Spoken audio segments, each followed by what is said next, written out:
আসসালামু আলাইকুম সুপ্রিয় দর্শক, আশা করি আপনারা অনেক ভালো আছেন। আজকে আমি আলোচনা করব আমাদের নিত্য নতুন প্রয়োজনীয় এবং প্রতিদিনের ব্যবহৃত একটি খাওয়ার জিনিস, যা লাল চা, যা রোজ টি বা হিবিস্কাস টি নামে পরিচিত। এটি একটি ধরনের হার্বাল চা যা হিবিস্কাস ফুলের পাপড়ি থেকে তৈরি হয়। এই চায়ের বিভিন্ন উপকারিতা এবং কিছু সম্ভাব্য ক্ষতি রয়েছে, যা আমি আপনাদের সাথে আজকে আলোচনা করব। লাল চায়ের উপকারিতা। 1 নম্বর, অ্যান্টিঅক্সিডেন্ট বৈশিষ্ট্য। লাল চাতে অ্যান্টিঅক্সিডেন্টের উপাদান থাকে, যা শরীর থেকে ক্ষতিকর রাসায়নিক উপাদান ফ্রি র্যাডিক্যাল বের করতে সাহায্য করে। এটি কোষের ক্ষতি রোধ করতে সহায়তা করে এবং এর প্রক্রিয়া ধীর করতে পারে। 2 নম্বর, রক্তচাপ কমানো। লাল চা নিয়মিত পান করলে রক্তচাপ কমাতে সাহায্য করতে পারে। এতে উচ্চ রক্তচাপ নিয়ন্ত্রণে রেখে হৃদরোগের ঝুঁকি কমানোর সম্ভাবনা থাকে। কয়েকটি গবেষণায় দেখানো হয়েছে যে 3 সপ্তাহের মতো নিয়মিত লাল চা পান করলে রক্তচাপ কিছুটা কমে। 3, হজমে সহায়তা। লাল চায়ে অ্যান্টি ইনফ্লামেটরি উপাদান থাকে, যা হজমের উন্নতি করতে সাহায্য করে। এটি গ্যাস, অ্যাসিডিটি এবং হজমে সহায়তা করতে পারে। 4 নম্বর, ওজন কমাতে সহায়ক।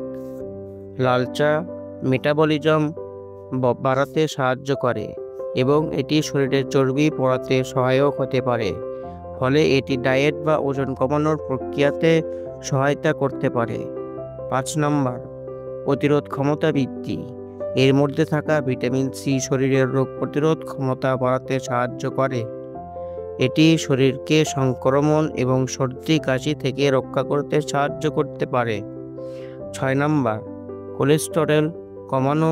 কিছু গবেষণায় অনুসারে লাল চা কোলেস্টেরল কমাতে সহায়তা করতে পারে। এটি হৃদযন্ত্রের স্বাস্থ্যের জন্য উপকারিতা হতে পারে। লাল চায়ের ক্ষতি।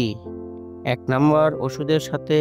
লাল চা কিছু ওষুধের কার্যকারিতার সাথে মিশে যেতে পারে, বিশেষত রক্তচাপ কমানোর ওষুধ, ডায়াবেটিসের ওষুধ বা ডায়াবেটিক পানি নিষ্কাশনকারী ওষুধের সঙ্গে সতর্কতা অবলম্বন করা উচিত।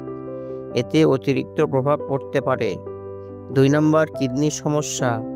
লাল চায়ে কিছু পরিমাণ অক্সালেট থাকতে পারে, যা কিডনির পাথর তৈরি করতে সহায়তা হতে পারে, বিশেষত যদি আপনি অনেক বেশি পরিমাণে চা পান করেন। 3 নম্বর, অতিরিক্ত সিট্রিক অ্যাসিড। লাল চা কিছুটা তীক্ষ্ণ, বিশেষত যদি বেশি পরিমাণে পান করা হয়। এটি অ্যাসিডিটি বা পেটের অস্বস্তি সৃষ্টি করতে পারে এবং গ্যাস্ট্রিকের সমস্যা বা গ্যাস্ট্রিটের রোগীদের জন্য সমস্যা তৈরি করতে পারে। 4 নম্বর, গর্ভ অবস্থায় সাবধানে পান করা উচিত। গর্ভবতী মহিলাদের জন্য লাল চা অতিরিক্ত পান না করা ভালো। যদিও এটি খুব বিপজ্জনক নয়, তবে অতিরিক্ত কফি বা চায়ের উপাদান গর্ভস্থ সন্তানের জন্য ভালো নাও হতে পারে। 5 নম্বর, অতিরিক্ত ক্যাফেইন। লাল চা ক্যাফেইন মুক্ত, তবে কিছু প্রক্রিয়াজাত লাল চা ব্র্যান্ডের ক্যাফেইন থাকতে পারে।